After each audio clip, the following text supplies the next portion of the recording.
face the difficulties of today and tomorrow, I still have a dream. It is a dream deeply rooted in the American dream. This nation will rise up and live out the true meaning of its creed. We hold these truths to be self-evident. Hello and welcome to Episode 4 of the Policy Dialogue Series with alumni, staff, faculty, and students from the University of Maryland School of Public Policy. The views expressed do not represent official positions of the school or alumni network. Our goal is to discuss specific policy solutions that can address and solve the current local, national, and international challenges we face. We are recording this on October 14th, 2020, and my name is Evan Papp. I graduated in 2011 with a focus on international security and economic policy, and I'm the executive producer of Empathy Media Lab, which focuses on labor, political economy, arts, and culture. And before we introduce our distinguished guest, Esther, please introduce yourself to our audience. Hi again. Glad to be back. My name is Esther Rodriguez, and I graduated in 2018 from the School of Public Policy in the first undergraduate cohort. Following that, I went and pursued my master's in education at American University, and I specialized in social emotional learning and family engagement. Currently, I work for the School of Public Policy, and I'm helping to increase civic participation among the community. Great, thank you. And we're very excited to speak with Dr. David Mussington. Dr. Mussington is a professor of the practice and director of the Center for Public Policy and Private Enterprise at the University of Maryland, College Park. In 2010, David was senior advisor for cyber policy in the U.S. Department of Defense, later serving on the Obama administration's National Security Council staff as director for surface transportation security policy. David is adjunct member of the research staff at the Institute for Defense Analyses, directing studies for the Department of Defense, the Department of Homeland Security, and the Office of the Director of National Intelligence. He also holds a bachelor's in economics and political science, a master's in political science, both from the University of Toronto, and a Ph.D. in political science from Carleton University. Dr. Mussington, thank you for joining the Policy Dialogue series. My pleasure. So before we jump in, could you talk about how you got interested in policy and why others should care about public policy? Well, I guess I got interested in policy from my economics background. Mostly, I've always been interested in science and social science because I'm a science fiction fan, and I happened to run into a specific book by Isaac Asimov, and I'll stop right there with my science fiction nerdiness. But just say that the notion of applying science to policy and to history has always interested me, and it drove my undergraduate course selection and my graduate research. Great. Well, everyone in the world right now, their eyes are turned on the US elections, and want to focus on a 2020 interview with the SecDev group. You outlined cyber threats to the 2020 election. Could you discuss some of those threats that we may experience over the coming weeks? Well, one issue I think that we need to come to grips with is that we're all looking at 2016 as the model for the way things may occur in 2020. That's probably a mistake. We were late in understanding what happened in 2016, and using that as a lens to understand 2020, it's a bit of a dead end for the following reasons. First, there's still contention over what happened in 2016, so we can argue ourselves into a standstill over who was to blame or who did what. Second, there's a whole set of new cyber actors who are interested in us this cycle. Microsoft, the FBI, and DHS have identified at least 3 countries that are interested in our elections, interested enough to do cyber probes, not attacks, but certainly espionage and probing of US systems. These are Russia, China, and Iran. There are probably other countries as well, but that's a settled fact now, whereas in 2016 we didn't really know who was active, even though there was a lot of rumor that we knew about.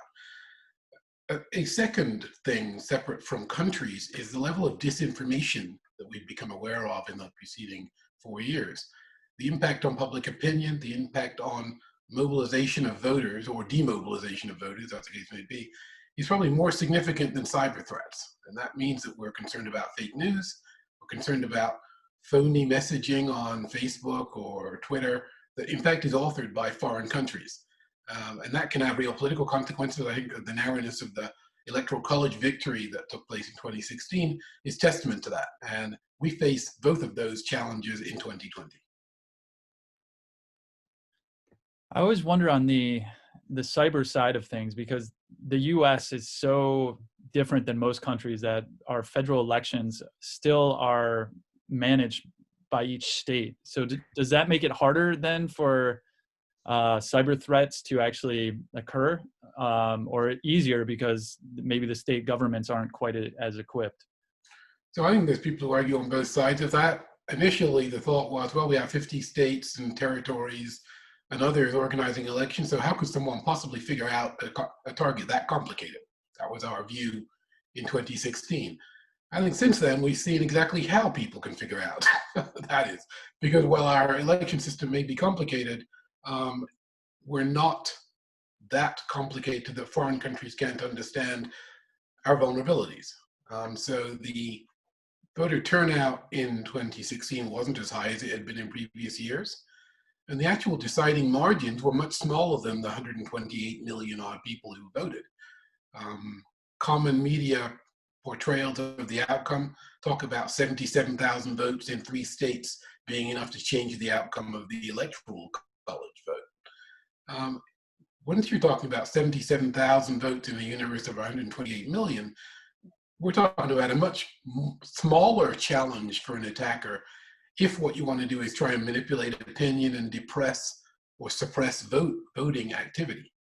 I think that that's a feasible attack problem. I don't know if it happened in 2016, but as an analyst, I think that 77,000 out of 128 million is a lot different than 3,141 counties and 50 states. And I think that analysts need to think more clearly about what it takes to disrupt an electoral college-based system versus a popular vote system, which of course we don't have.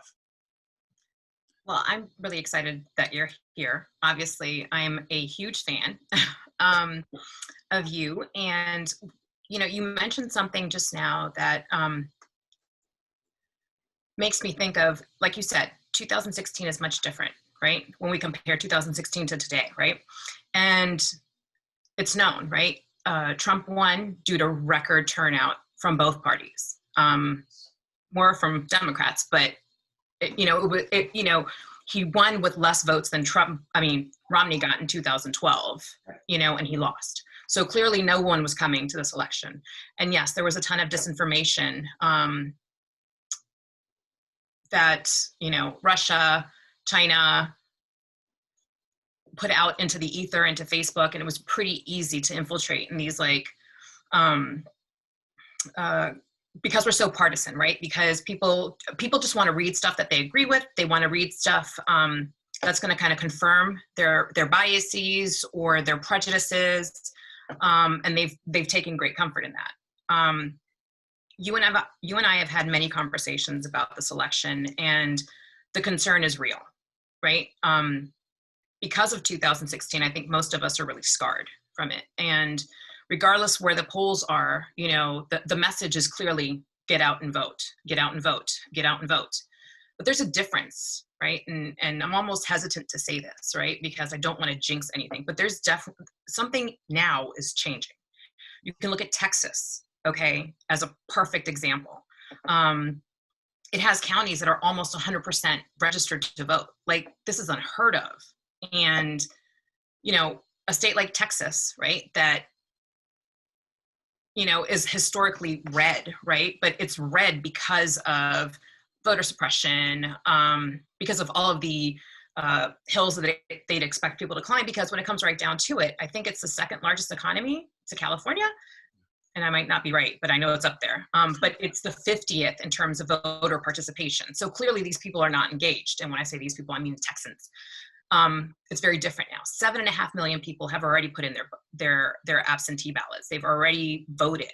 And even though there's a ton of disinformation campaigns, right? And I'm just not ignoring the polls. I think that, I guess what I'm trying to say is this is not going to be a close race. This is not going to be the difference between 77,000 votes. And we can see that because of the amount of people that have already voted thus far.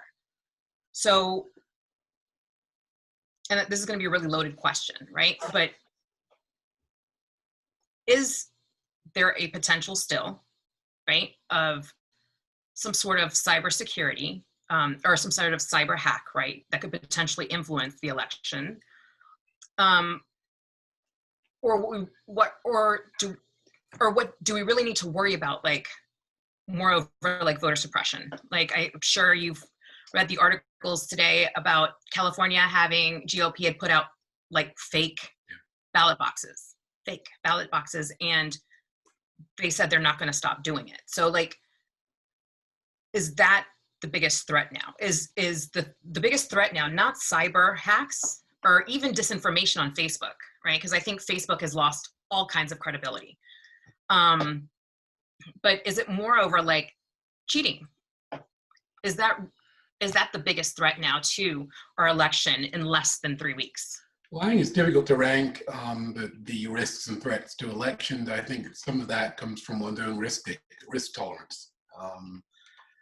As an immigrant here who votes in all elections where I can, where I'm eligible, and volunteered in my first election back in 2004, I suppose, to be a poll worker because I thought it was important I understand what it's like, and no, I will not be volunteering again. But I think that it's important to realize that this is a multi-layered problem and that we can't know really in advance exactly what set of risk factors are going to be the ones that make the difference. I can give a list of factors, if you like, that concern me in this election. So, and this isn't in any particular priority order. First, I am concerned that we didn't learn the lessons of 2016 for cybersecurity of election systems. I mean voting machines, voter registration systems, vote tabulation systems, and electronic audit systems, or proposals to have electronic voting be introduced. I don't think that we've learned those lessons sufficiently to be guaranteed that those issues won't complicate our counting this time. The big problem there is that there's no national architecture or standards base for election administration, and I mean a technological one, that allows us to know magnitudes of risk. Instead, we have 50 states, over 3,000 counties, empowered cities, and different jurisprudence in different states about who gets to vote, how they register to vote. Some have voter registration rather on the day of an election. Some there's a 30-day carve out. Some you can register by mail. Some you have to register in person. I mean, there's just so much variation. Some pluses in that area are that we now have a 48-state intrusion detection system that protects all of the states' voter registration systems. That's new, didn't have that in 2016, fully developed. That means that we're better detecting adversary presence. However, it's a very primitive system, and it's about 10-year-old technology. So the cyber threat's not 10 years old, the cyber threat's 2020 vintage. So what are the chances that 10-year-old cyber defenses are going to be able to detect 21st century capabilities of Iran, China, and Russia? I don't know the answer to that, but I think older defenses are less effective than newer attack methods. So that's number one. Basic cybersecurity, network protection is a risk. Second, we don't know how to manage disinformation on social media platforms. And while I celebrate Facebook and Twitter's recent policy changes that allow them to interdict some messages, the problem isn't whether they kick out bad accounts. The problem is algorithmic manipulation of opinion through customized advertising to specific subsets of the American people. That continues. Why does it continue? Because it's the business model of social media that slices and dices the billions of members of social media platforms, the customers, or maybe I guess the products, for advertisers to aim their messages to. That basic technique or technology that isn't owned by government, is owned by the private sector, is usable by political actors to manipulate popular opinion. And it always will be. We can have laws against it and we can try and mitigate it, but it's a capability that didn't used to exist with such power. It exists now, and our political system is now under stress because trying to undertake democratic, informed voting procedures in that environment makes us vulnerable to fake news and opinion manipulation. And that's a fixed feature of our democracy from now on. Now let's talk about foreign adversaries and whether they understand the vulnerabilities that we have as a democracy. I think they do. And I say that as a former Canadian whose Ph.D. was on American politics.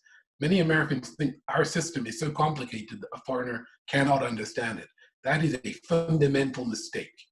Our system is complex, can be understood by people who are determined enough and incentivized enough to put in the effort. And there are plenty of adversaries in the United States who will put in that effort, not just understanding our political system, but understanding our critical infrastructures as well in ways that allow them to hold our infrastructures hostage if we do things or say things that they don't like. That asymmetric capacity of weaker countries and weaker groups to manipulate our society and our political systems is true irrespective of who wins the election. And it was true in 2016 and we didn't realize it. We're much more aware of it now. Except now we actually have a peer competitor that most bipartisan experts agree is a real challenge, and that's China. Now, do I think that China is manipulating our election? No, I have no information on that topic at all. Do I think they're interested in the outcome? Of course they are. Why wouldn't they be? We're their biggest trading partner. We're also the biggest threat to their global rise and prestige. So that means that we're in a more competitive international situation with all these vulnerabilities that we haven't yet mitigated. So I think we're at risk, and we're at risk in ways that many in the media don't understand or aren't comfortable communicating to the public about. You mentioned a cyber defense system in 48 states. Intrusion detection. I'm sorry? Intrusion detection. Intrusion detection. Called Albert. Very cool. Albert. Is that an acronym? No, it's just called Albert. Okay. All right. So you mentioned that it's being used in 48 states. Yes. And if there's one thing that has been evidently clear to me over the past 4 years, and I think a lot of other people, is just how our systems that we thought were so strong and impenetrable, right? We've realized that our systems aren't that strong. Like the balance of power is really, it's based upon the person that holds that power, right? It's not like there's anything else that's going to force, a policymaker, an elected official, to act as a balance if they're not inclined to do so. So for this intrusion, I'm sorry, you said intrusion defense detection system. Let's say they were to detect something that was happening in Texas. Sure.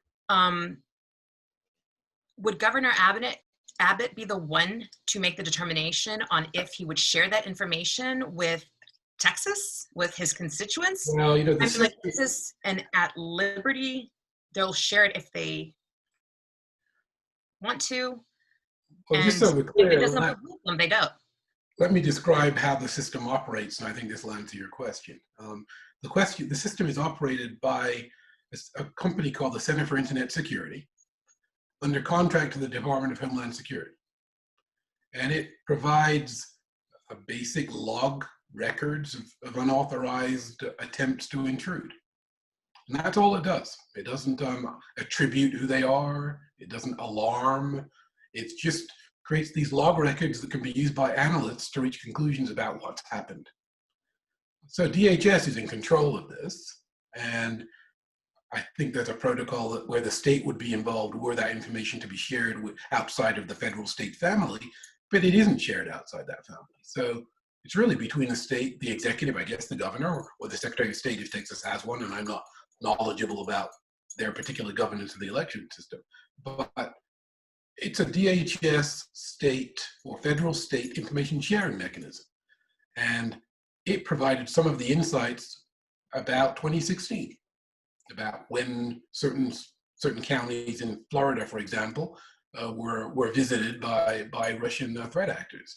The information was held quite closely until relatively recently, where the counties were actually named, and I won't name them here because I'm afraid of naming the wrong ones.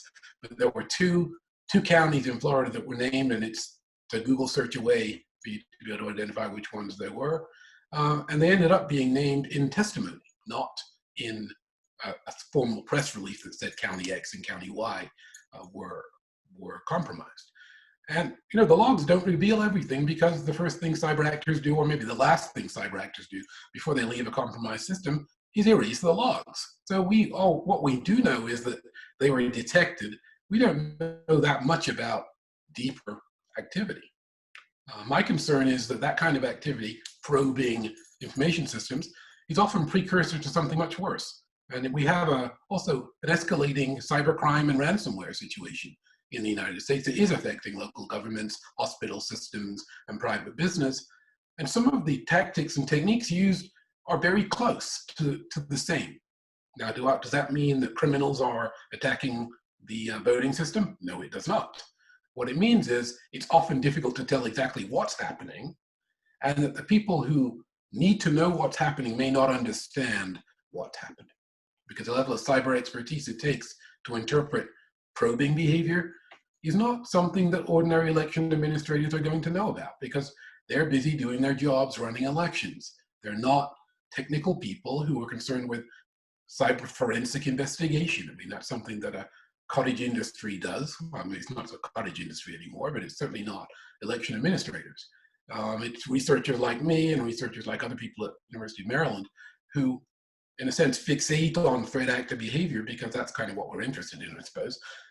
Translating our concerns into real-world dilemmas for policymakers, though, is often difficult to communicate, and we haven't done a very good job of doing that. I confess that I haven't, and that I've done research for people that I think is clearly articulated, persuasive enough to require action, that lands with a dull thud and never makes anybody do anything. That's a problem in cybersecurity research. It's especially a problem in accelerating cyber defense development in elections. Something that I think about quite often is, as Esther was saying, the numbers are showing a landslide or a potential landslide, and yeah, beware of predictions. Yeah, of course. And the numbers usually tighten at this point, and they're still not tightening. And there's a lot of questions about even the 2016 exit polling. There was cross-check that showed that there was tremendous voter suppression in Pennsylvania and in Michigan and Illinois, or in Wisconsin, North Carolina, Arizona. But my question is, if you are losing the election, if you can somehow create enough chaos around election night, so if there is a huge cyber attack that happens a lot around election night, that would not only benefit one party that's losing, but it would also benefit the different countries in this geopolitical tension to see the U.S. in such a chaotic state in post-election. I think, not to interrupt, but I think that we need to be clear about the likelihood of that, and we need to be clear about the sort of fine detail of that particular risk. A cyber attack on the election on election night, there are certain things it could do and certain things it couldn't do. For example, if you were targeting actual voting at voting machines, many of the machines are not networked together across precincts, so an attack on voting machines might not achieve that negative result. It would be bad and disruptive, but it might not scale.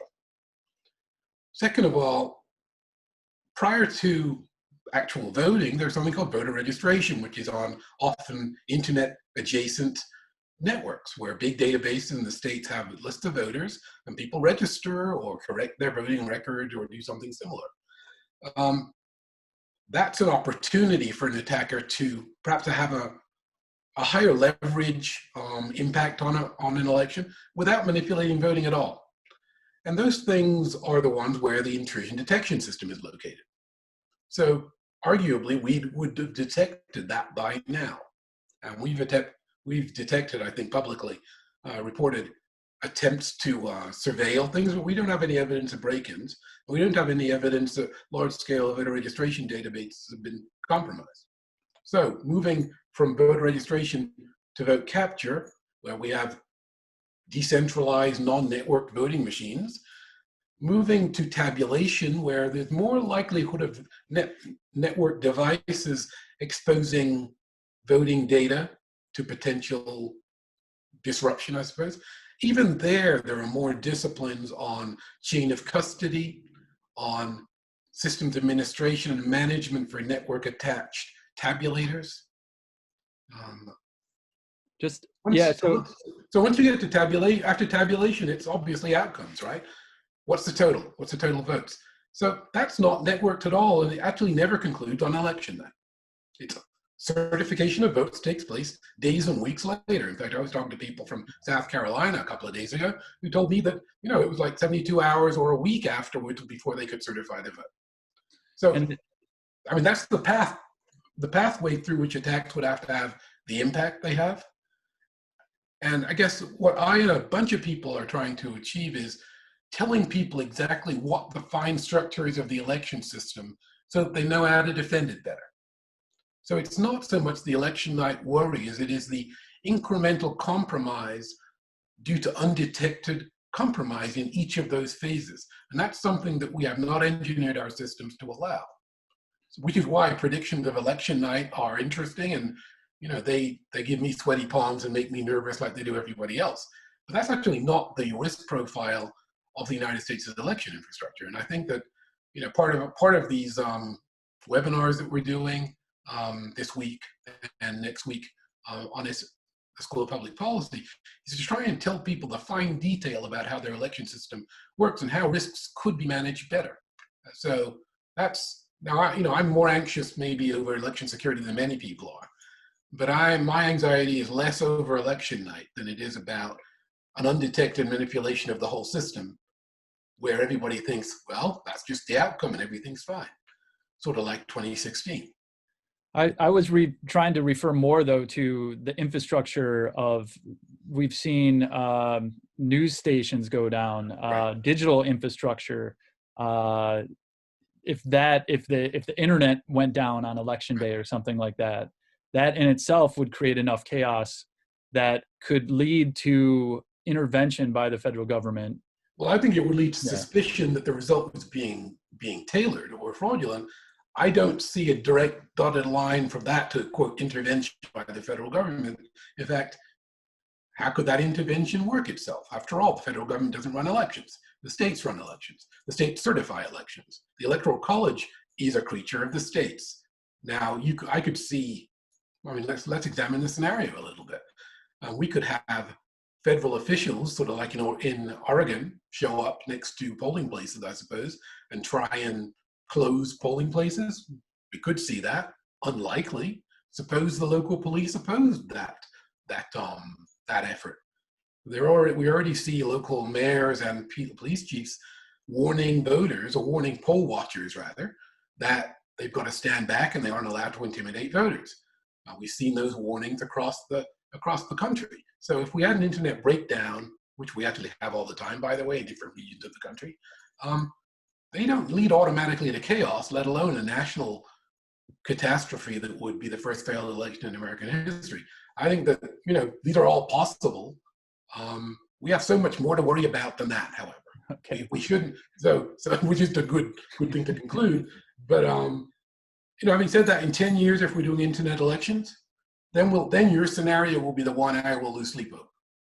Because an election where people are voting online on their smartphones or in a computer like this, that suffered a massive denial of service or a malware attack that disabled the election system, in 10 or 20 years, if we go down that path, that would be a catastrophe. That is not the risk environment today, luckily.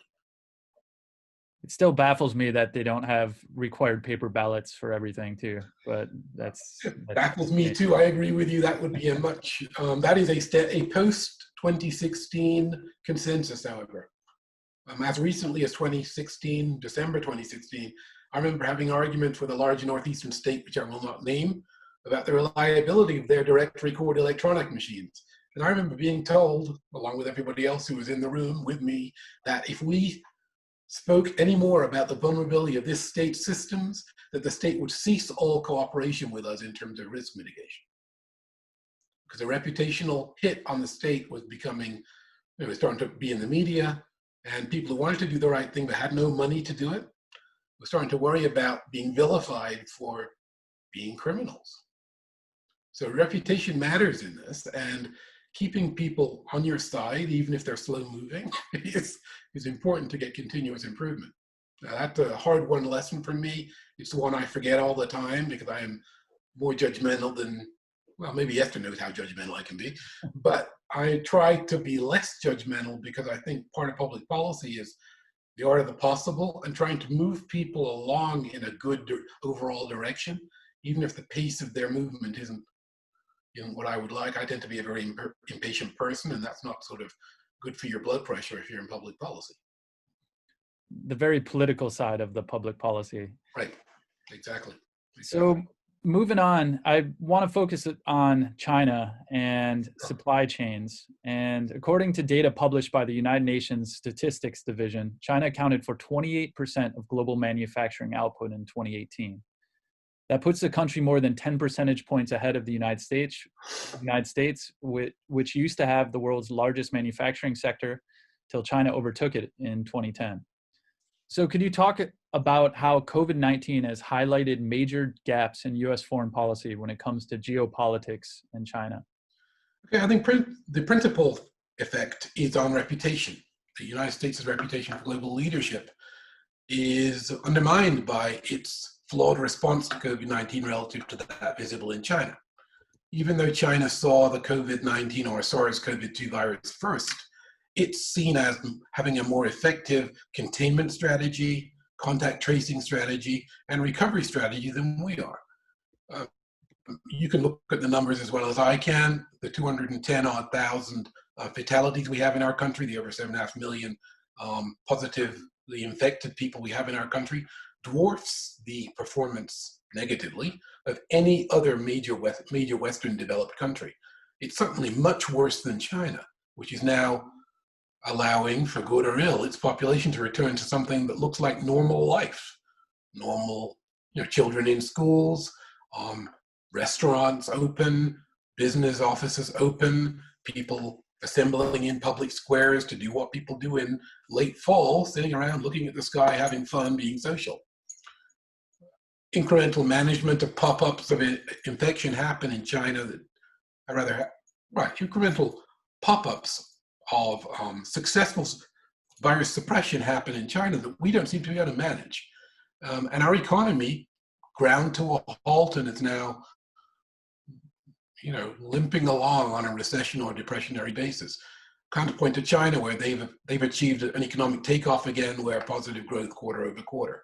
We are years from doing that unless we get a really good vaccine or set of therapies, none of which seem on the horizon in the next couple of months, maybe in the 6 to 12 months, but not in the next couple of months. So let's look at our major trading partners in Europe and Asia and see what their performance is. Uniformly better than ours.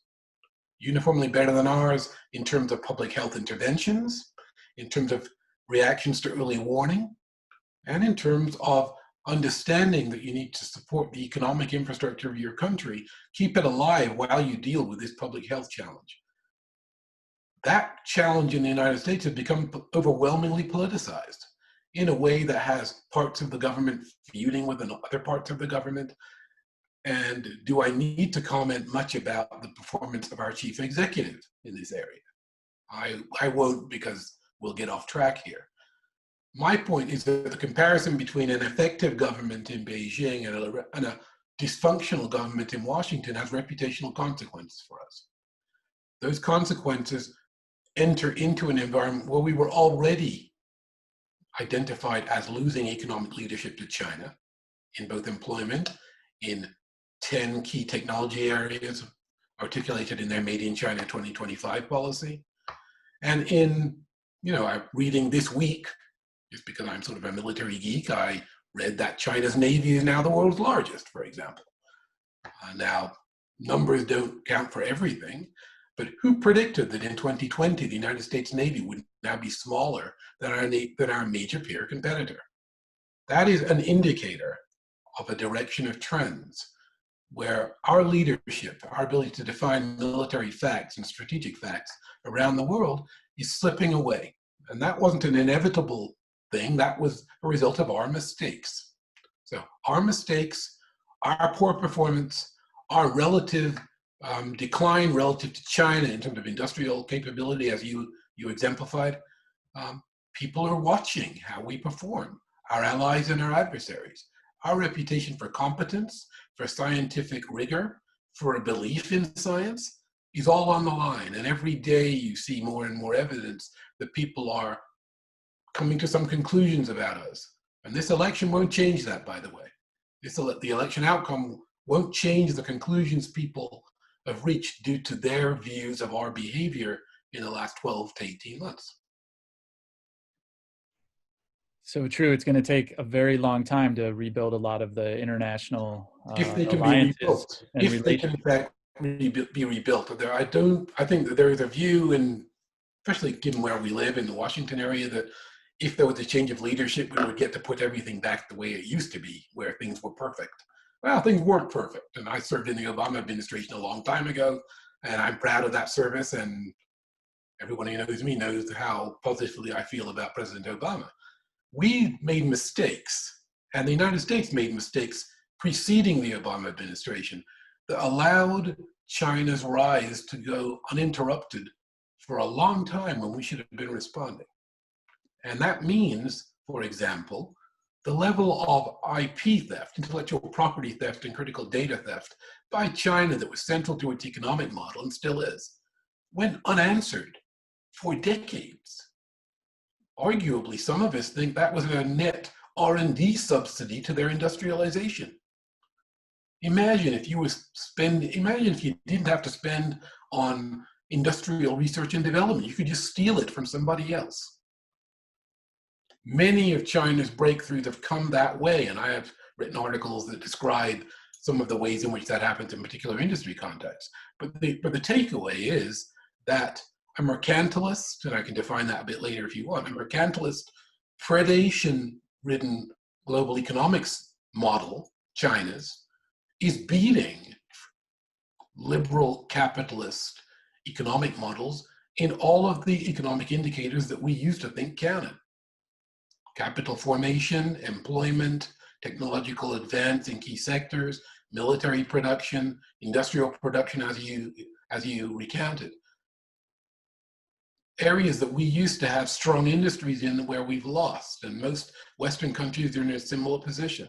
So whatever we're doing is not allowing us to compete effectively with China. So I guess I have some specific recommendations to make of what we should do, but the overall point is whatever we are doing isn't working, and that we need to try something that might.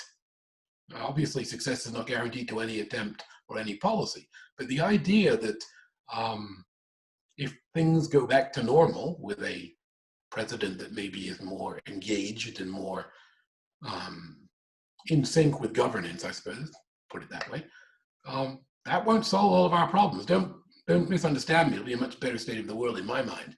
But time moves on. The world's moved on from us.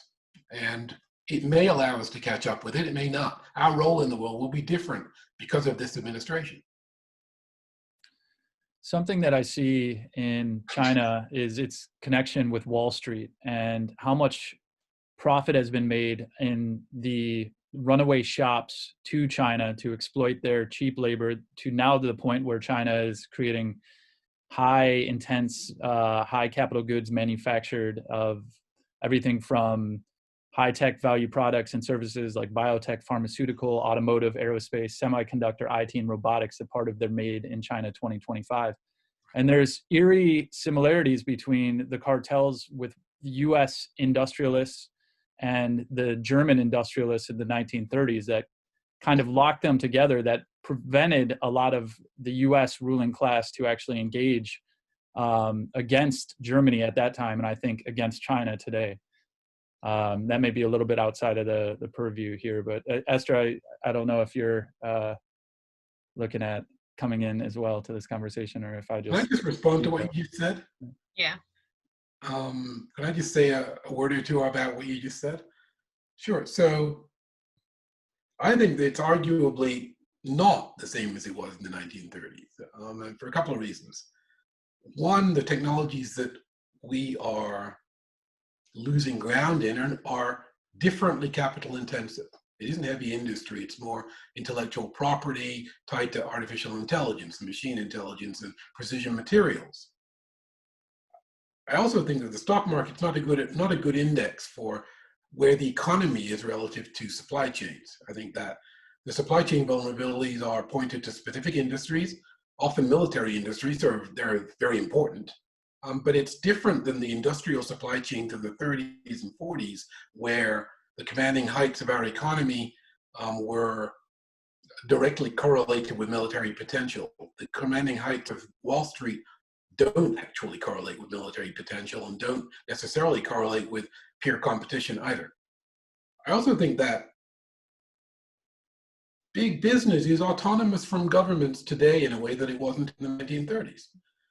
And I think globalization underlines that. So whatever is going on there, and a lot negative is going on there, is not the same phenomenon. And it might be a phenomenon that is worse than the 1930s. If you'll bear with me for a second, and I'll describe exactly how it might be worse.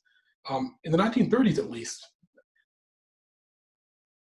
governments slowly came around to the view that they had a responsibility for national economies, even if it was during wars and they needed to mobilize. Our globalization processes have slowly delegitimated government intervention into reshaping the macro economy to benefit citizens. Instead, we've turned citizens into consumers, which are preferentially served by business, not government. In fact, the ideology of neoliberalism argues against government interventions that the 1930s and 40s showed us or articulated as solutions. Back then, you had a narrative debate between people who believed in different ideologies, but they all believed the government was going to intervene in the preferences the capitalists had. I'm not sure that we have an elite consensus or a government consensus on government intervention to counter the preferences of capitalists. And I can think of a million examples of how we don't. For example, look at the subsidies in the CARES Act and other places to industry that had no payback provisions or no conditionalities to them.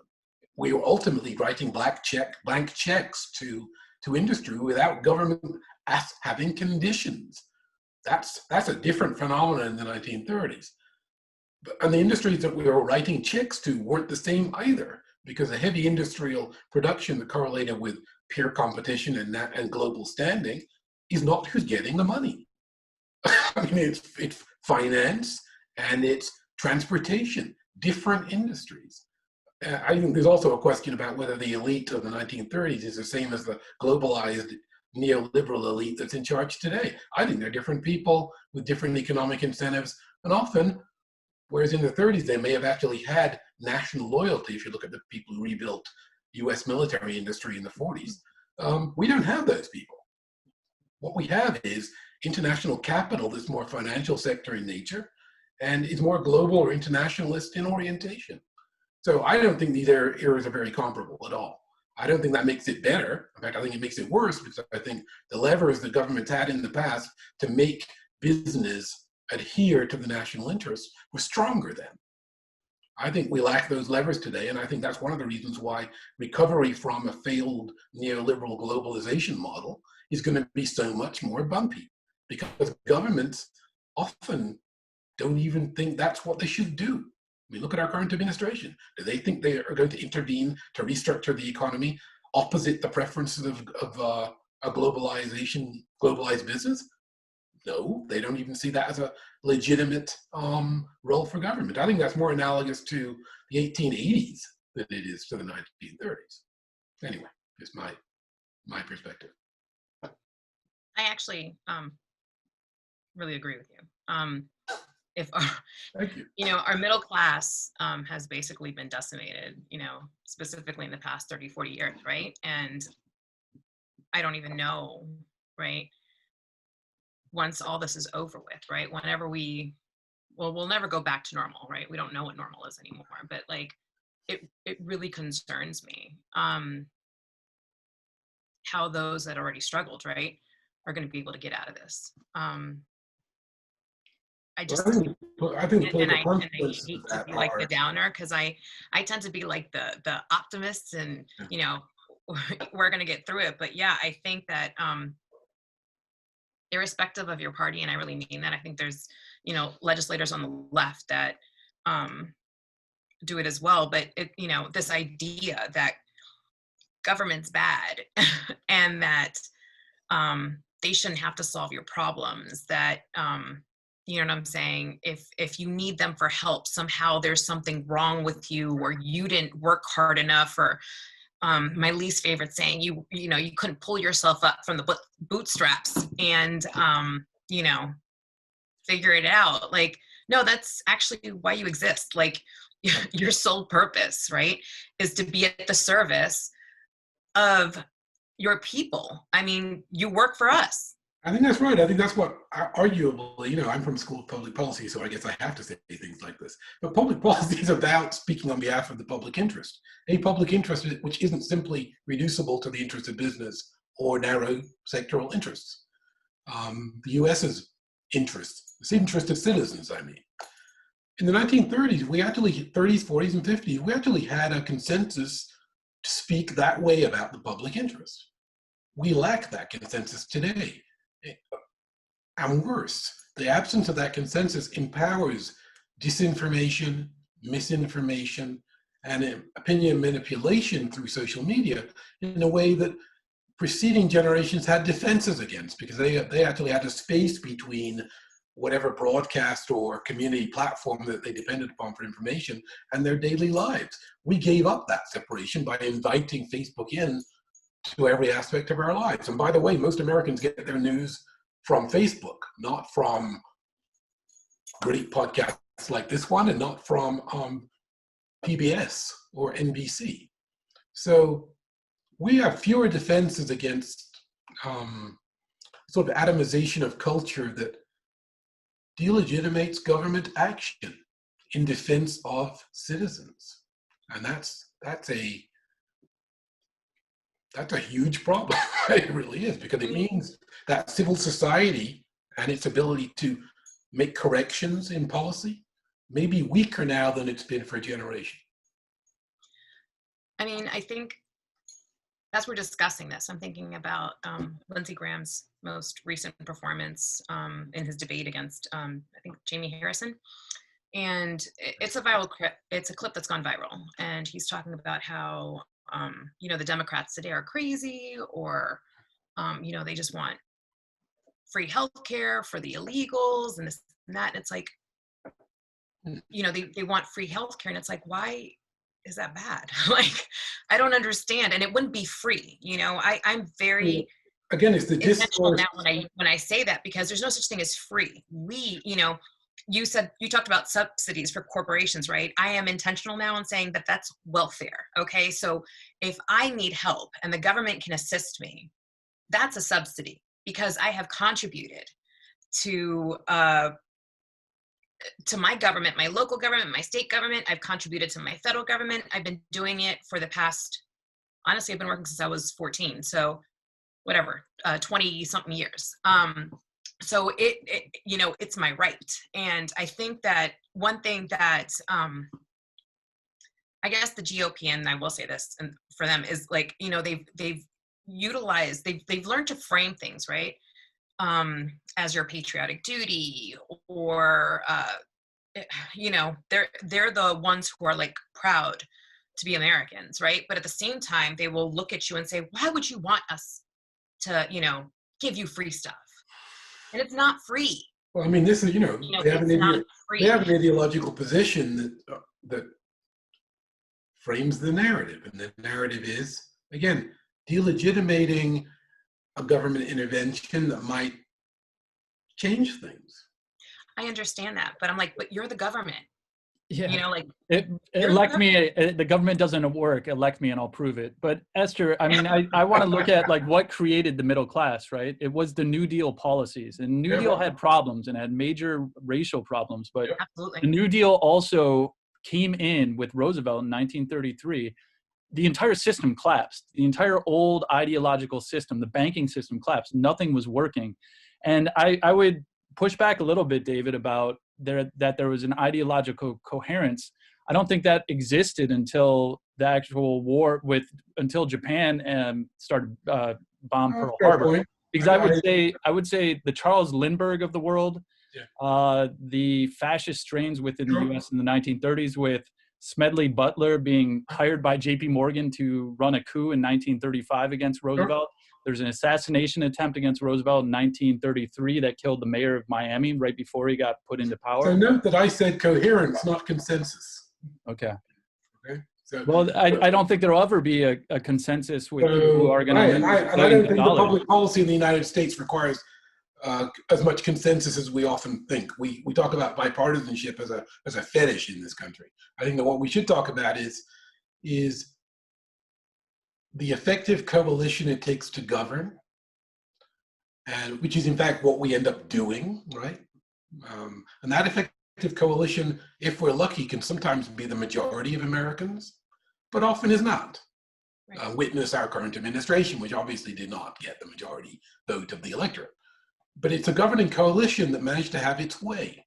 So I think it's much more mature and much more actually true, consistent with the way we are, to talk about the viability of a governing consensus comprised of a variety of different people who have a common diagnosis of the problem, of a problem or set of problems that can sustain policy responses for long enough to actually have impact. And that's probably longer than 4 years. Whether your concern is with elections or with China or with the environment, it's all longer than 4 years. And the question is, if our politics is now 4 years long, where every 4 years we throw out one party and another one comes in and reverses everything, if that's where we are never going to achieve persistent success in strategic aims.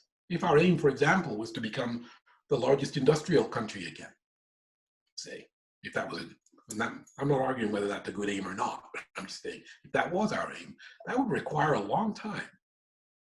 And it would also require making some decisions about which sectors you were going to be, that you wanted to lead in, and what you were going to do about unfair competition from China. And that would take more than 4 years, or maybe even 8 years, to have measurable impact. Are we patient enough to persist with policies with that time horizon, given how divided we are? I'm not certain. I think our adversaries are looking at us and are reaching some conclusions on that very question. And I fear that their conclusion is that they can use our division to stop us ever getting coherence, not consensus, coherent policy that is sustainable over more than a single administration. If that's true, then our decline will become real. And nothing's irreversible, I suppose. But it's hard to see how you sort of pull out of the death spiral when you can't agree on who should have the controls. That's my view. And I think in the 30s, we lucked out, actually it's the 40s for the United States. I have to keep remembering that my old country, Canada, actually declared war in 39 with the Brits, not the 40s, right? So yeah, the war solved many problems and created some other ones, but it at least provided a national coherent definition of who the bad guy was and what we were going to do about it for a short period of time. And the level of destruction around the world was so massive that our standing economy, I think at the end of the World War II, was over 45% of global GDP was the United States, right? So yes, massive superiorities, and we shaped the world. We reshaped the world. Now you look at the Bretton Woods conferences in the in the 40s, and the United Nations that we designed and everybody signed on to, the World Bank, the IMF, all these things we created, which shaped the economic destiny of the world for decades afterwards. Anybody think we're capable of doing that kind of big world building right now? either because of deference to elites or because of some sort of underlying consensus that we should lead the world and our model and our example is compelling. We lack the elite consensus, and no one in the rest of the world would follow our model in the same way as they sort of had no choice of doing back then. So yeah, the world's different and our potentiality is different. And I don't think that a 4-year or 2-year or even a shorter political cycle allows us to get enough momentum up. It does allow disruption. It really engenders the capacity to disrupt. And that is what many of our adversaries want. They want a United States that is fighting itself. And they're doing really well at either passively watching that happen or helping us disrupt ourselves. So a big policy concern I have is that disruptive potential that stops us from having coherent policy on almost anything that's consequential, from climate to energy to military and defense issues, to countering a big peer competitor from China, to what to do about our European allies not paying their way fully in defense, to you name it. We have a 2-year policy that collides with an election and then either gets changed or muted dramatically due to political rhetoric. And we've been that way for a while. I wish we weren't, but we are. And when I know what people say when I go to France and Germany and Canada about us, and these are our friends. You know, I remember after 2016, the first question I was asked was, what happened? And they were asking about the election. Then they asked, what happened? What happened to you as a country? This isn't the America we've known, is the phrase that was used to me by some German colleagues. 2017, 2018. At first, I didn't really know what they meant. I know what they mean now. And, you know, it's the experience of the last 3.5 years. Our life. that is, you know, it's aged us all the last 3.5 or 4 years. In terms of seeing things we thought that were true about ourselves that turn out to be less true. So with the growth of artificial intelligence and facial recognition and algorithmic discrimination, could you discuss the impacts of these trends on the diverse communities in the US and how this may escalate in the future? So I think that, you know, it's early days to discuss the real impacts, but I think there are some harbingers that aren't particularly encouraging. First, government may in fact not be as aware of the developments of the technology as it should be, because many of these technologies are being developed in the private sector. Facebook, Amazon, Microsoft, and others, Google in particular, are developing algorithms and techniques for identifying persons, you know, 1 to 1 million, 1 to 2 million, which are very granular and very accurate. They also are connected to behavioral analysis tools and algorithms that can slice and dice the American population into groups whose preferences can be sold to advertisers, which is kind of their business model. That allows for economic growth. It allows for new products and services to be innovated in and sold to Americans, services such as, you know, location finding, finding of relatives through network analysis, small businesses that have access to larger markets due to distance and the internet. So there are a lot of positives here in terms of economic potentiality. Some of the more troubling problems or issues, after all, problems are in the eye of the beholder, I suppose. Suppose, for example, I like to use hypotheticals in my class, so I'm sort of going to do that right now. Suppose you've got a facial recognition algorithm that you don't know where it's from, but it's available for you with very affordably or free. And you're a law enforcement agency, and you use this for video lineups to solve crimes. And the algorithm's very accurate, and you're assured that it's very accurate. Suppose it makes mistakes with people of color, but not with Caucasian people. Suppose it's less accurate when identifying women than it is when it's identifying men. Suppose those records aren't self-correcting because the liability for mistakes is risk shifted away from the producer of the technology. Each of those situations confront facial recognition today used by law enforcement at the federal level, at the state and local level too. So if you're misidentified, and you suffer a loss of job or other negative consequences, you may have little recourse for redress. That's a challenge. So the technology that's introduced that has positive attributes in business formation and new digital services for the society can also reinforce existing cleavages for those discriminated against in a manner that creates disparate impact. So who's responsible for those disparate impacts? Is the source of the technology responsible? Probably not. Is government responsible? Government, after all, permitted the technology to be introduced. Maybe, maybe not. Maybe government didn't know. Maybe government lacked the basic information on the way the technology works to make an intervention of policy. What about consumers? Consumers who take the benefits of technology and remain ignorant of the risks. So AI, machine intelligence, and the digital services that need those, that leverage those products bring complexity. And where's public policy in understanding that complexity? I know a number of my colleagues and I are concerned that we're already technically behind in the public policy domain relative to technical change elsewhere. AI increases that dramatically so that detecting discrimination, for example, could become very difficult in an algorithmic universe where virtual redlining is possible through an algorithm rather than through the negative behaviors of known landlords. Perhaps people of particular groups don't get loans anymore for mortgages because the algorithms suggest that they're a credit risk. We even use algorithms to decide who gets parole. And sentencing guidelines are keyed to the likelihood of recidivism. Suppose the data, the training data used to develop those algorithms is biased in some way. How would you know that it was biased? How would you prove that it was biased at a general level? And if you happen to be victimized by these algorithmic decision-making systems, how would you prove that bias your result, your individual result? You might not only have no recourse juridically, but you might have no recourse through an access to information which you don't own and that somebody else does. So the governance challenge from these technologies is large and persistent and likely to grow. The upside of the technology in terms of economic activity, business formation, profits, tax revenue could be very big. So will those disparate impacts be addressed in a timely way?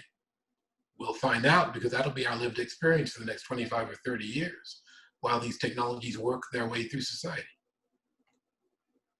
So what type of policies, though, would you think could help regulate this technology and data? So I think, first of all, transparency on the algorithms themselves when they're used in public purposes, like law enforcement, for example, is necessary so that you can do effective oversight. And I'm told by computer scientists that kind of transparency is possible. It's possible to communicate those insights to generalists as well. In fact, we had a computer scientist on our last election panel, who works in that area. The complex systems can be understood, and bias can be detected. So once it's detected, presumably countermeasures can be put into laws and rules. So I think that's important. Secondly, I think that the sources of the technology need to be made accountable for errors in some way. Now, not all errors, obviously errors that can't be predicted, accidents, right? Although when other technologies create enhanced harm and accidents, we hold people accountable for that, don't we? When we have cars that are broken parts or something, they cause us an accident, we don't say, oh no, car manufacturer, we can't hold you accountable. We say, did you know about the broken part? What steps did you take to make that part less of a safety hazard or something? We don't do that for artificial intelligence service providers yet.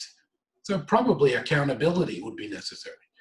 Thirdly, and this is something that the House of Representatives just reported on recently, the big purveyors of these technologies are somewhat immune from antitrust oversight until recently.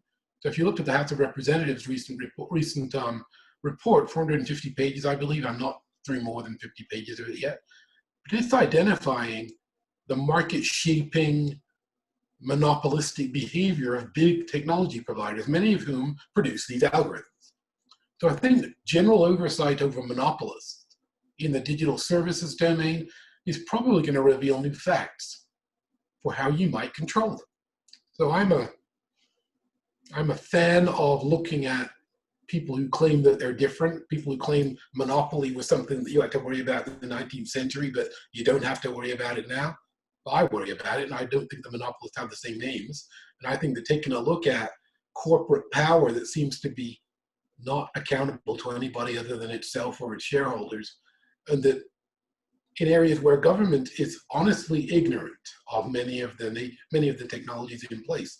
I invite you to look at times when Facebook and Amazon and others testify in front of congressional committees and look at what it's like. This is even in the context of these committees asking for disclosure prior to the hearings, where you get data. I presume that the hearings take place after the data is received, but the questioning from staff and from members is, let's say, disappointing. I'll use that word. I have other words to describe it as well. But that's emblematic of an oversight mechanism that isn't up to it yet. And if you're going to have an artificial intelligence revolution with the impacts I'm suggesting, then that's got to change. We need oversight that is more up the technology curve, is more willing to think the unthinkable, actually regulating monopoly. We used to think that, the Sherman Antitrust Act was back in the early 1900s. Maybe we need a new version of that. Maybe we need to take on board the fact that government, that thing that some people don't like, actually has a legitimate role in defending society and citizen choice from monopolistic power. And I think that that is probably the biggest high leverage counter to these trends. This is probably coming out of left field though, but that's the reason why civic education is so important. Like, yes, that's what legislators are supposed to do. They're supposed to, note what's happening. Like, right. Amazon is absolutely a monopoly. So I'm not sure if they're a monopoly or not. Here's my point. Okay, there are large technology companies that are shaping the economy in ways that are brand new, and the government should have an opinion about. That's all. Well, I guess the way I look at it, and when I say that they're a monopoly, and it's my humble opinion, and I have no Ph.D. in econ or any of that, but when they've I'm a political scientist, so I don't either. So that's I have, when they've shut down mama papa shops all across the country, from bookstores to toy stores, you know what I'm saying? Like, and they're not regulated at all. Like that's exactly the purpose. Like only recently they have started to pay taxes, right? They used to just tell states that they didn't need to pay taxes. Right. How many local businesses get to do that? Well, Any? I mean, we could really get into this. It's funny because the way I grew up, I've said this over and over again. Like, I grew up in a single mom home. We were poor. So as far as I was concerned, government helps, you pay your taxes. And I've never understood the whole, stop raising taxes, because as far as I was concerned, that goes to programs that helps people, like my mom back then, right? But what I do realize is Reaganomics, he has been almost idolized by the right because of his economic policies. And I think that's kind of where the end of the middle class started. It was, let's get rid of all these high taxes for these rich people, and let's start to levy these restrictions over going to send, So I have some sympathy for that, but I actually don't think that's what happened. I think that, economies evolve, especially the US economy. It didn't evolve in a particular direction because the US government said it should. It evolved that way because of sort of randomness of government interventions to reshape outcomes that some people at certain points in time didn't like. Right. For example, the breakup of AT&T into the baby bells that happened in the 1980s. Most Americans that had phones were, they weren't in love with their phone service, but it wasn't a huge pain point for many people. I mean, there are ideologues who thought AT&T was a monopoly and needed to be broken up, but that wasn't sort of the consensus opinion of the American people. It was a consensus opinion of some people in the judiciary and some politicians. But after it was broken up, you got this generation of innovation and market formation and new models. And now we don't have to buy our phones from a single company anymore and all this stuff that happened. Same with the internet. The internet, partially a government creation, partially a private sector creation. It was hands off for a generation before people finally decided, because of particular issues, that they needed to influence its shape. So we have these sort of quasi-random movements and interventions into economic development that, at least in the 20th century, seemed like they just worked, and that America's economy would just naturally evolve to benefit Americans. And Americans came to believe that, so that they weren't interested. So that when Reagan said, too much government, blah, blah, it was sort of pushing on an open door, because most Americans thought that the economy was naturally evolving in the way that it should. And that if government wasn't smart enough to figure out what to do differently, at least enough Americans felt that way to allow Reagan to do what he did. After that, the natural stability of the American economy fell apart because of a lot of other forces in the globe. But right, and he was able to do that because he was. I don't think he did it as much as he was in office while the disintegration gathered momentum and was noted. For example, the ability of the United States, for example, to maintain a global gold standard, 1971, not Reagan. I think that's way more significant than what Reagan did in terms of tax cuts. Because the ideology that allowed Reagan to argue that the government was source of all problems had already gathered momentum before he was in. And failures in Vietnam didn't help. So that ideology of the US economy sort of being golden, good, government being corrupt and bad, that's an old American belief. Even the ideology of limited government that we have, it's a sort of national trait, I suppose, feeds into this cynicism of any governmental intervention to do anything for anybody. And that's unique. That's empowering when everything's going your way, because it means that you think you don't need government. But suddenly when you do, and you try and reach for the lever to say, okay, now government, come help us, guess what happened to all the expertise and the legitimacy and the knowledge and the risk awareness? It's gone. And you end up with government failure after failure after failure. So if I have a fear of a change in administration, I don't really. Please cut this part out, by the way. But if I did have a fear, it's that Biden wins and he falls on his face. And then Trump, who isn't just going to leave quietly, comes back and says, see what I told you was going to happen, happened. He's to blame for all of this. And Democrats are often unlucky and take the blame for Republicans' failures. So a failed presidency after Trump would be worse than a Trump second term. I note Reagan, right? Because I remember the recession when Bush took office. But I also remember just how, and I should say I don't remember it, but like my mom talks about it and my dad talks about it, like just how good the economy was in the 50s and the 60s and the 70s. And then like, I feel like just the rug got pulled out from under people and they don't understand exactly how it happened, right? So like right now, people could say, Americans all across the country could say, I had a job, right, and now it's gone because now I was providing some sort of a service and Amazon's doing it for, a third less. It's like, yeah.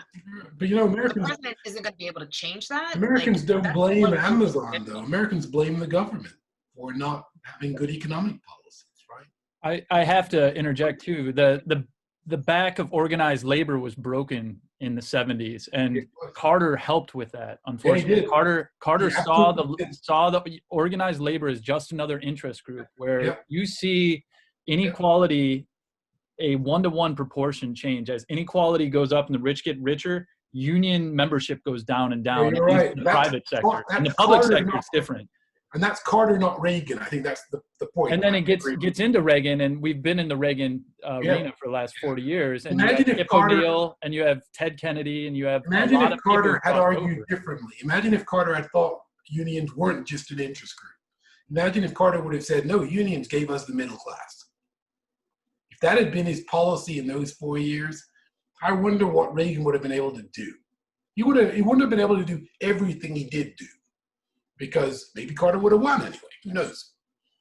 Carter was at war with organized labor from like the second year he was in office, and that was a problem, because it was not true that organized labor was the problem in the U.S. economy, but he said it was, and he convinced enough people that said, if that's true, then you as a Democrat are not the solution. This other guy is, and suddenly we're into this Reagan as the harbinger of progress, which reinforced a lot of very negative traits inside U.S. politics. Let's face it, like revising the acceptability of bigotry. That was, I'm not naive about what it was like in the 70s, but Reagan revolutionized the acceptability of white supremacy in a way that we haven't seen until relatively recently with the current guy. So the Lee Atwater strategy of the dog whistle is now tax cuts. Exactly. So we've been discussing for sort of an hour and a half exactly the uphill battle we're going to have here with challenges at home and abroad, and a skeptical public that even if it chooses to make a change, probably has pretty low expectations and may object to the medicine that's necessary to fix things. I mean, I wonder about the acceptability of things like mask mandates, for example. And I know how certain states will react. I have no concerns about Virginia and Maryland. I think we probably do what we're told. Texas, Florida, Kentucky. I mean, do I need to go on about the coherence of national policy? Notice again, not consensus, coherence. I think consensus, we're 330 million of us or something. I'm not sure we have consensus about much. Fashion or TV shows or religion I think Social Security has and Medicare have about 70% approval rating. Good. That means, of course, they won't be attacked then. Well, I don't think that's the case. Yeah. Right. Again, coherence. The coherence, I think, is a sort of a lost concept in American political science, which is about the ability of a governing coalition to maintain a policy for long enough to change the minds of a broad group of people who simply either have no opinion or acquiesce. And I don't think that we think in those terms anymore. Instead, we're sort of, look at the opinion polls today that sort of celebrate the fact that Joe Biden is the first Democrat since Clinton, I suppose, Bill Clinton, to get a majority of white male voters without a university education, if that's even true. But we're celebrating that as if that's going to give you the ability to govern coherently for more than a year or two. It won't. Because in appealing to them, some other part of your coalition is going to start peeling off for some other reason. The frustration I have is that, and this is again a public policy professor talking, of course, is that our ability to implement complex policies that have payoffs that are beyond the time horizon of the least attentive voter is ebbing away. And those are exactly the kind of policy interventions we need to handle things like climate change, energy dependence, our racial problems in our society. They all require time and patience and empathy, all of which we seem to be having less and less supply. And that's not an optimistic note to end on, I'm sorry. But those are, this is an appeal for what I'm calling policy coherence. And that is partially the political savvy to be able to organize a coalition that can last for a little while. It's having evidence behind what you want to do. And it's having empathy for people who won't gain immediately from what you want to do, so that you're willing to make these side payments and hedge bets in case you're wrong. And that engenders trust if you're transparent enough and you're communicating that to your coalition, which may not be the majority yet. So, you got to have a time horizon to think that, and be willing to accept that maybe you got the solution wrong and you need to change. And you might lose everything as a result. That's where we are. That sort of coherence coalition is where my heart is, and it's why I think that, we still have a chance here. If I believed it was just majority, then I'm not sure I'd still be in this business. I do have to say, though, I want to get back to my disagreement, because I disagree with you when it comes to the jobs and, people are blaming the government. I don't think so. I think that's part of the reason why we're so divided. They tend to blame others for taking these jobs away from them. And Others the is reality is the Black and brown community tend to take the brunt of that. right. But when white working class people, for example, blame immigrants or people of color for the loss of their jobs, they're not blaming the government, other than blaming the government for letting those people in. But that's not the same as blaming the government as an institution for loss of economic opportunity. One is a nativist hostility to a culture or a race, and the other is an economically based class attack on the elite to run the government. These are different phenomena, and But I think they might be both present, but they're different analytically, at least I think. And I'm not sure. But I I'm do not think sure that one's better than the other. I think that they intersect. I think, for example, if you had a choice, would you choose class conflict or racial conflict? What a choice. Which one would you rather have? I think class is I think if you can deliver jobs, if you can deliver actual goods to people, and that's why I think Biden needs a 100-day plan and something like a civilian conservation corps that can generate 30 million jobs over the course of the next 12 months. I agree with that. And and if you deliver something like that and you rebuild the entire infrastructure with $10 trillion, over 100-year bonds at near 0%. Yeah, I agree with that too. You're going to be able to create a coherence of people buying into it, and people are going to suddenly, as bad as Trump's jobs program is, which it wasn't really a jobs program, his jobs program was essentially those people over there are taking your jobs. Right. That was his jobs program. Clinton didn't even have a jobs program. It was buried on the 15th page of her website that she rarely spoke about. Yep. So the Democratic Party has gotten away from an actual jobs program, and the New Democrats, they moved away from the New Deal Democrats with Clinton into the New Democrats. And I think there's an opportunity now that the system's going to be so dysfunctional.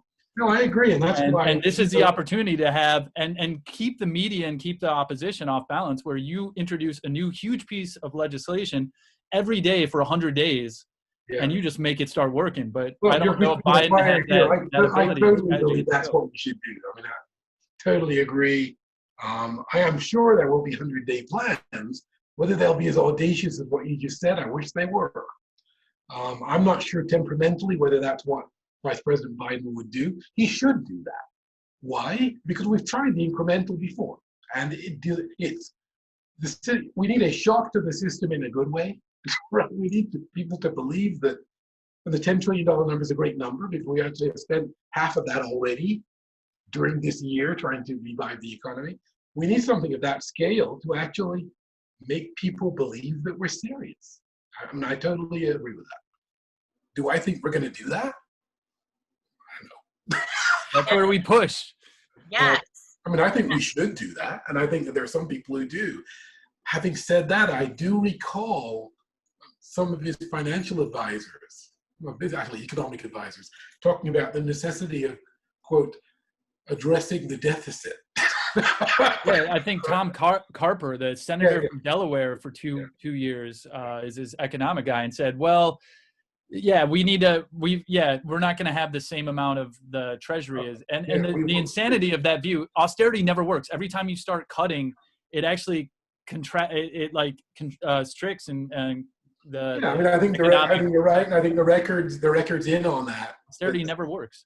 But just because we all agree on this call does not mean that policy is going to break out of a straitjacket. The straitjacket is Democrats believing what the Republicans say about deficits but never practice. The Republicans build up the debt like drunken sailors here. And then Democrats end up being austerity warriors trying to clean it up at the cost of ordinary people. And then we spend the money on these social programs that don't work. Right. But there's that too, right? There's programs that actually don't do what we say we want them to do. So I'm with you on us needing to sort of break out of the straitjacket of accepted wisdom. I just wonder whether, in fact, we're going to do that. I hope we do. And if we did, government might start to rehabilitate itself. The American people might actually start to give it the benefit of the doubt. Because right now, I don't know that it will. And I think even if it does go that way, you're going to have some of the people in finance who are going to go to the Fed Reserve and want to jack up interest rates like they did at the end of Carter into Reagan. And at the same time, you're going to have China and other countries that are looking to move off the US dollar reserve. And there's going to be a tax, and there's less and less of the US bond market being able to be sold internationally. That's something we didn't talk about, and I'm not trying to extend this call, but there is the notion of cryptocurrencies arriving backed by sovereign treasuries in Russia and China. It's going to start denominating Belt and Road Initiative trade pretty soon. It'll probably end up a wallet in these for retail purchases in the next 2 years. Large parts of the world are moving off a dollar denomination standard that for the first time ever. And that's going to be a part of the new administration's challenge as well. So what are we going to do about that? In fact, we might actually need to emulate it. But it's a new challenge, and it's not a simple challenge that you can explain to the American people easily, right? I mean, first of all, how many Americans understand Bitcoin and cryptocurrencies? I don't. How many policymakers do? And trying to get their head around an economic approach to that problem that can't be mischaracterized by somebody. I mean, we're prisoners of our own short attention spans and our inability to understand or accept that public policy challenges can be complex. I mean, it's not physics. I probably shouldn't say that, but it's not like the family table and the family checkbook balancing it. I mean, it's not that. If we were better at explaining to the American people exactly what it is, though, maybe we'd get that acquiescence we need for expertise to actually have its way for a while and right the ship. Because we need a little bit of acquiescence here. Because everyone's not going to come on stream at the same time, understanding either what we face or what we need to do about it. And I do think there are solutions here. And I think that some of the solutions, maybe most of the solutions, are not going to come from Washington, D.C. or even from the coasts. What a revolutionary statement, right? That the richest parts of the country may not be the solutions to these challenges. Even if they are, most of the country isn't, well, actually most of the country does live near the coasts. The other parts of the country that live in the interior need to have things explained to them, especially given that the policies that we're going to need to launch, climate change being the best example, are decades-long efforts to change preferences and change results. And the political consequences of not bringing people along are political disintegration.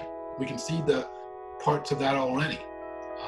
It may be a choice between moving more slowly or fracturing the politics of the country even further.